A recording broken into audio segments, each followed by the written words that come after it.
Hi, I'm Kristen with Classroom Kitchen, and we're going to be talking about superfoods today. What are superfoods? What makes them super? And we're going to be making some of our own superfoods. Now, nutritionally speaking, there really is no such thing as a superfood. The term was actually coined for marketing purposes to influence food trends and to sell products. The food industry bestowed this label on nutrient-rich foods with a supposed capacity to positively affect health. Superfoods was really popular between the years of 2011 and 2015. There was actually a 202% increase in global sales of products marketed as superfoods, superfruits, or super grains. The superfood trend, though, dates back almost a century, and it may have all started in the 1920s with the banana.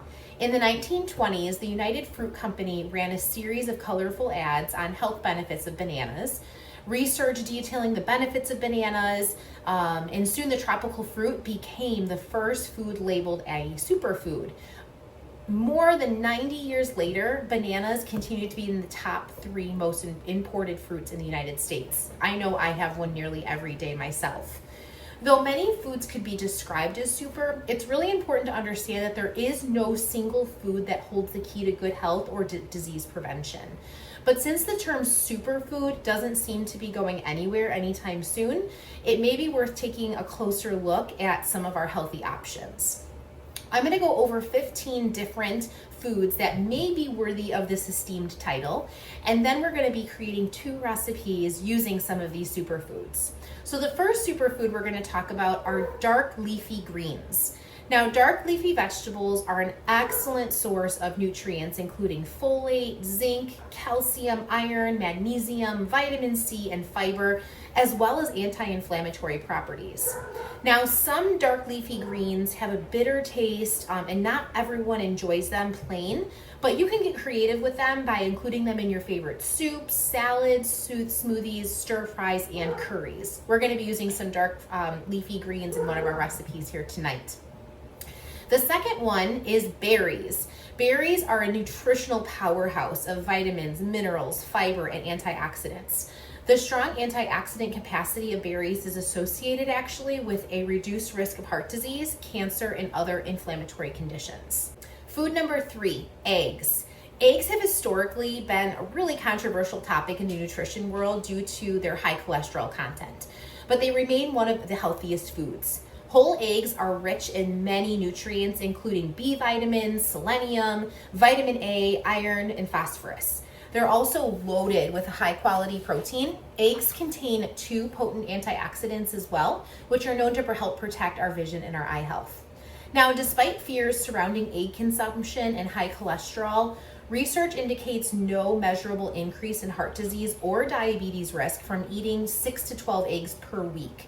In fact, eating eggs, whole eggs, could increase your good HDL cholesterol in some people, which could lead to a favorable reduction in heart disease risk. More research does need to be done on to create a definite conclusion on eggs, but overall it is pretty favorable. Number 4, legumes. Legumes are a class of plant foods made up of beans, lentils, peas, peanuts, and alfalfa. They earn this superfood label because they're loaded with nutrients and play a role in preventing and managing various diseases. They're rich in B vitamins, various minerals, protein, and fiber. Number 5, superfood, nuts and seeds. Nuts and seeds are rich in fiber, they're a vegetarian protein, and they have heart-healthy fats. They also pack various plant compounds with anti-inflammatory and antioxidant properties, which can protect against oxidative stress. Research indicates that eating nuts and seeds can have a protective effect against heart disease. Number 6, garlic. Garlic is a plant food that is closely related to onions, leeks, and shallots. It's a really good source of manganese, vitamin C, vitamin B6, selenium, and fiber. Garlic is a super popular culinary ingredient due to its really distinct flavor, but it's also been used for medicinal benefits for centuries. Research also indicates that garlic may be effective in reducing cholesterol and blood pressure, as well as supporting immune function. Number 7, olive oil. Olive oil is a natural oil extracted from the fruit of olive trees and one of the mainstays of the Mediterranean diet. Its biggest claims to health are also its high levels of monounsaturated fatty acids. Adding olive oil to your diet may reduce inflammation and your risk of certain illnesses such as heart disease and diabetes. It also contains antioxidants such as vitamins E and K, which can protect against cellular damage from oxidative stress. Number eight, ginger. Ginger comes from the root of a flowering plant from China. It's used both as a culinary flavor enhancer and for its multiple medicinal effects. Ginger root actually contains antioxidants that may be responsible for many of the reported health benefits associated with this food. Ginger may be effective for managing nausea and reducing pain from acute and chronic inflammatory conditions. Ginger can be available as fresh, as an oil, a juice, in dried and powdered forms. It's super easy to incorporate into soups, stir fries, sauces, and teas. Number 9, turmeric or curcumin. Turmeric is that bright yellow spice that is closely related to ginger from India. It's used for cooking and for many medicinal benefits. Curcumin is the active compound in turmeric. It has the potent antioxidant and anti-inflammatory effects and is the focus of most research for surrounding turmeric. Studies show that curcumin may be effective in treating and preventing chronic diseases such as cancer, heart disease, and diabetes. It may also aid in wound healing and pain reduction. Now, one drawback of using curcumin medicinally is that it's not easily absorbed by your body, but its absorption can be enhanced by pairing it with fats or other spices such as black pepper. Number 10, another superfood, salmon. Salmon is a highly nutritious fish packed with healthy fats, protein, B vitamins, potassium, and selenium. It's one of the best sources of omega-3 fatty acids, which are known for a variety of health benefits, such as reducing inflammation. Including salmon in your diet may also lower your risk of heart disease and diabetes and help you maintain a healthy weight. Number 11, avocado. Avocado is a highly nutritious fruit, though it's often treated more like a vegetable in culinary applications. It's rich in many nutrients, including fiber, vitamins, minerals, and healthy fats. Similar to olive oil, avocado is high in monounsaturated fats as well. Number 12, sweet potato. The sweet potato is a root vegetable loaded with many nutrients, including potassium, fiber, and vitamins A and C. They're also a good source of carotenoids, a type of antioxidant that may reduce your risk of certain types of cancer. Despite their sweet flavor, sweet potatoes don't increase your blood sugar as much as you might expect. Interestingly, they may actually improve your blood sugar control in those with type 2 diabetes. Number 13, mushrooms. Some of the most common varieties of edible mushrooms are button, portobello, shiitake, cremini, and oyster mushrooms. Though nutrient content varies depending on the type of mushroom, mushrooms contain vitamin A, potassium, fiber, and several antioxidants not present in most other foods. Due to their unique antioxidant content, mushrooms may also play a role in reducing inflammation and preventing certain types of cancers. Another super feature of mushrooms is that agricultural waste products are used to grow them. This makes mushrooms a super sustainable component of a healthy food system. Number 14, ancient grains and heritage grains. These have been relatively unchanged for centuries. They contain protein, omega-3 fatty acids, fiber, and antioxidants, things like barley, quinoa, bulgur, and rye. And lastly, pomegranate, number 15. These have antioxidants, have anti-inflammatory properties, and lead to better cardiovascular health. Now remember, achieving optimal health through food and nutrition is more than about just focusing on one or two of the latest food trends. Instead, good health is best supported by eating a variety of nutritious foods every day, including some or all of the superfoods we just talked about on this list as part of a balanced diet can benefit your overall health and may prevent certain chronic diseases. So let's get to our recipes where we combine a lot of these superfoods into some really nutritiously packed meals. Our first superfoods recipe is going to be a pomegranate avocado toast, which you can enjoy for breakfast or a snack, as part of a nice lunch, really whatever you are going for here. So what I have in a bowl here is I have some pomegranate seeds, okay? And I cheated and bought the ones that were already seeded in a cup.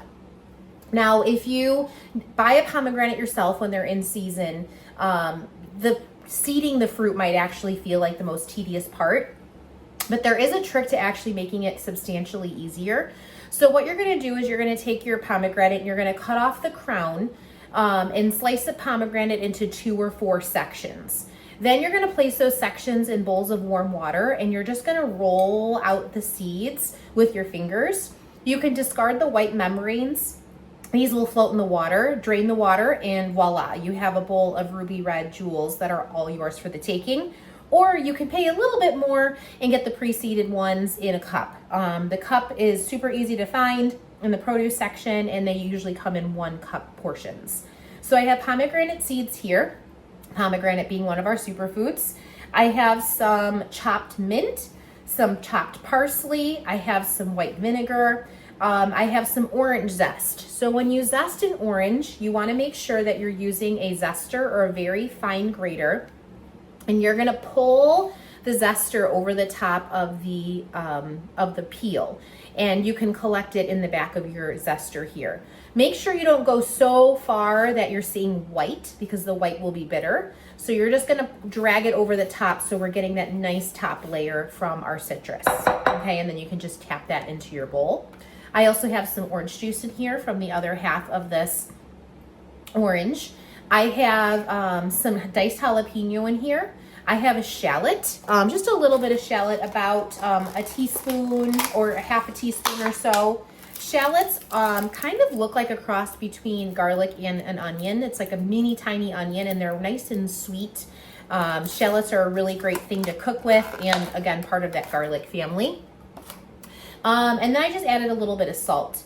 Now this is gonna be like our pomegranate salsa, essentially. So what I'm gonna do is I'm gonna toss all of this together, and this is gonna get topped onto our toast. Okay, so this will be our nice little salsa that we are creating for the top of our toast. I also already mashed some avocado for our toast here. This is half of an avocado that I just did. The other half I left with the seed in. I'm gonna put this away for another time that I make this, or another use later, but always store the side with the seeds still in it. It'll help the oxidation process and slow that down. And then I added a little bit of lemon juice to this, and then some salt and pepper as well. All I'm gonna do here is take a slice of like a hearty toast. So like a whole grain bread. This is sourdough. You can do tostinis, make sure it's toasted. I'm gonna take my mashed avocado here. So really, really bright flavors in this recipe with many superfoods. Your body will definitely thank you for all of the vitamins, minerals, antioxidants, anti-inflammatory things that you're giving it. Then we're gonna go ahead and just sprinkle our salsa on top of here. Make sure that you're getting those jalapenos, the shallots, the mint, the parsley, a little bit of everything. And then just to add a little bit of extra protein and fat, I'm gonna go ahead and crumble a little bit of goat cheese over this. And I like goat cheese because it is nice and crumbly. It's very smooth, so we'll match the texture of our avocado. And again, it will just be a very satisfying snack, breakfast, part of a lunch, whatever you make it out to be. And we've included many, many superfoods in this recipe. There we have our pomegranate avocado toast.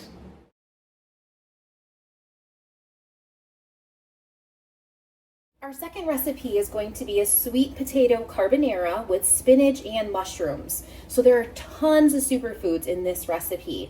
We have our sweet potatoes, we have eggs, we have our extra virgin olive oil, we have mushrooms, we have garlic, we have our spinach. So lots going on here. So layer upon layer upon layer, and it's going to be uber satisfying. So in order to start this recipe, I just have a large skillet with boiling water. You can do a large pot too, but I'm gonna try to do it all in one pan. So what I'm gonna do is, this is kind of simmering right now, little TV magic. I have my sweet potato here, which I have cut in strips. And you can just use a julienne peeler for this. If you have like a zoodle maker or a veggie slicer or something like that, you can do that. But essentially, you want to try to mimic noodles, okay? So we're gonna be, it's not really blanching because we're not gonna be putting this in ice water afterwards, but we're gonna do a quick cook on these noodles in our boiling water, maybe like 2 minutes, okay? Really, really quick, just enough to make them, soften them a little bit, but they still will absolutely have a bite to them. Okay, so we're gonna go ahead and throw them in the water. Now, one of the main principles of this dish is to make sure that these noodles, we actually reserve some of this water, because it's gonna be our starchy water, because it's gonna help us create our sauce. Our sauce is gonna be made out of whole eggs, Parmesan cheese, salt, pepper, and then our reserved pasta water, which is not really pasta, but our starchy water, okay? And we're gonna mix this together, which will actually create the sauce for these noodles, or zoodles, I should say. You can do, this is a really, really great dish to create a really big batch of. It does have bacon in it, and so it's not vegetarian. Carbonara typically has bacon in it, but if you want to eliminate that bacon, you can absolutely make this vegetarian by eliminating it. Just make sure you add a little bit of extra salt to it to help just increase that flavor a little bit, okay?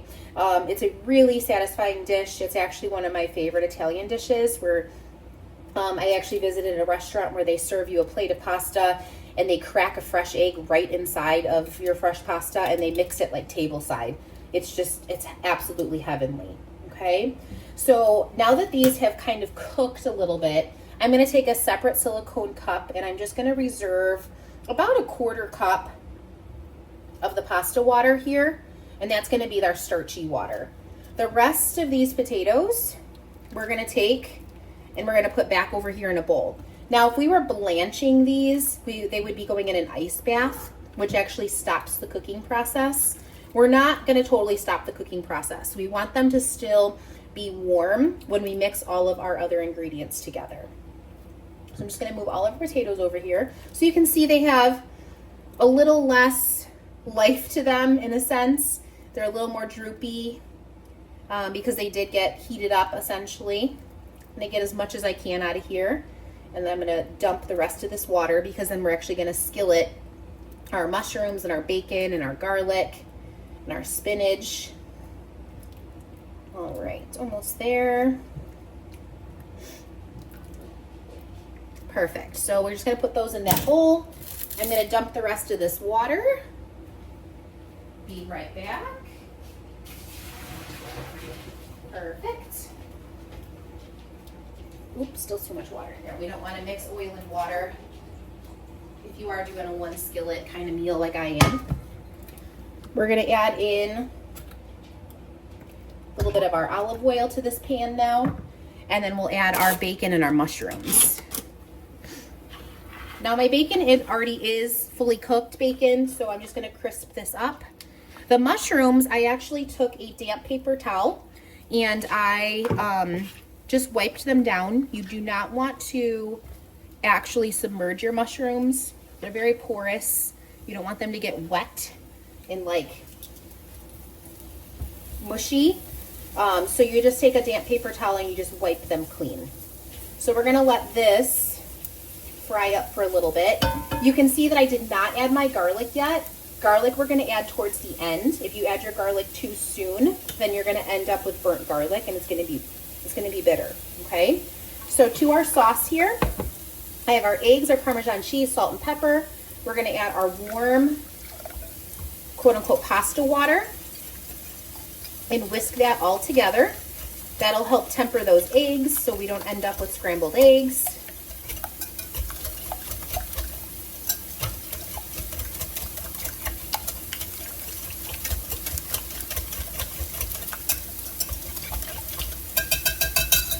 And then I'm going to go ahead and take my zoodles, pour this over the top, and this becomes essentially our sauce. Now the eggs will cook with the warm from the sauce, and then we will be adding all of this back to the pan once our mushrooms and our bacon are cooked down.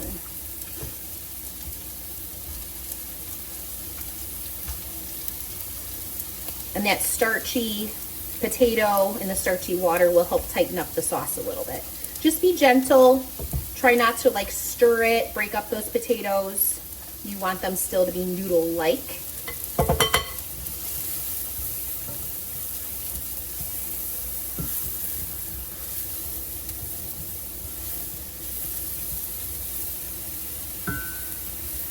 This is gonna go, this is a really, really quick meal. So this is something that I actually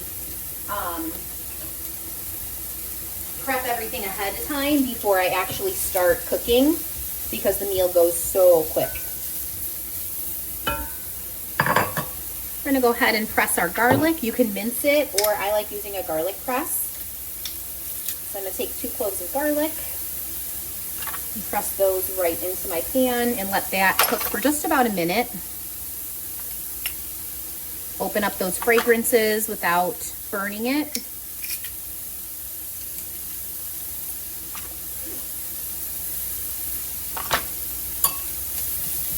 Perfect.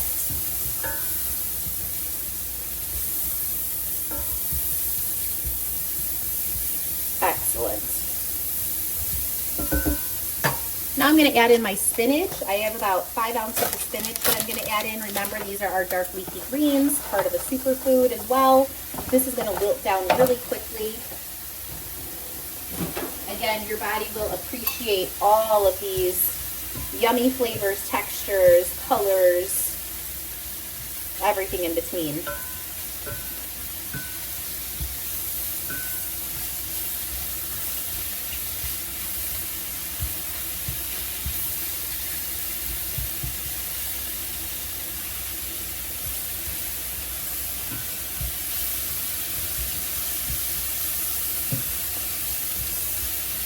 All right, once our spinach is almost wilted down, I'm going to add our sweet potato noodle sauce back in here.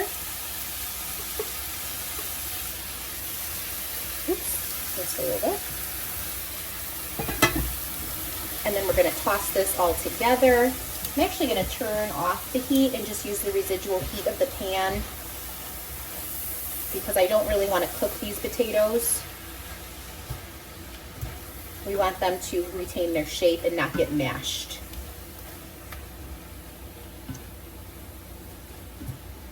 Look at how pretty this is. I mean, could you ask for a better color palette?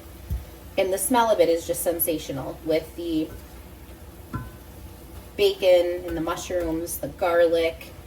You can also add a little pinch of nutmeg to this too if you'd like. It's something I like to add to some of my Parmesan heavy dishes. Just kind of adds a little earthy element to it.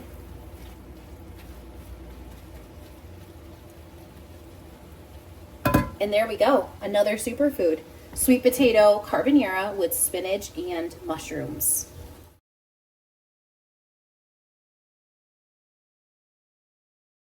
There we have it, friends. These are superfoods with me, Kristen, in Classroom Kitchen.